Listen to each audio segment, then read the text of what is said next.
Hi, I'm Joe from Annexe Solutions. Behind me is our annex setup, shade walls and awnings. Let me show you how we put this together. We're going to set up an anti-flap kit and curved rafters on a rollout awning, and this is how we do it. So, again, flick the switch, bring the rollout awning out. Now, what we do, we don't pull the awning all the way out. We bring it so that strap is sitting at 12 o'clock.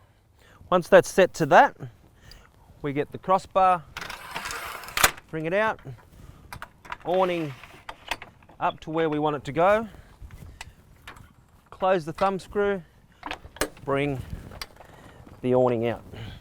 So we do the same to the front, bring your crossbar out, set that height, close your thumb screw, bring the awning out. Then what we do is tension the roof out. We come back to the other one,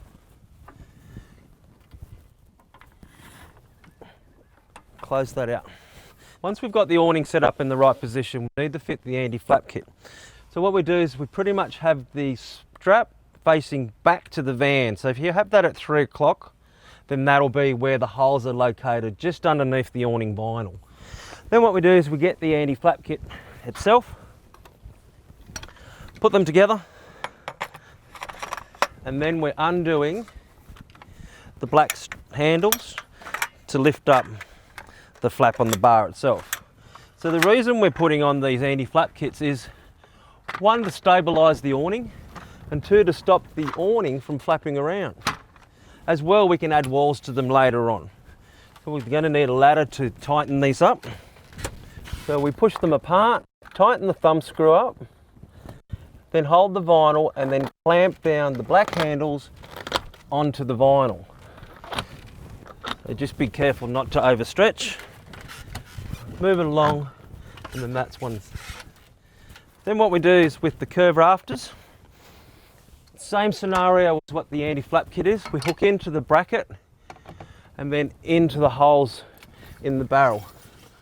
The curved rafters are there pretty much to stop the water from pooling in the awning. Now that helps the flap as well and keeps it up.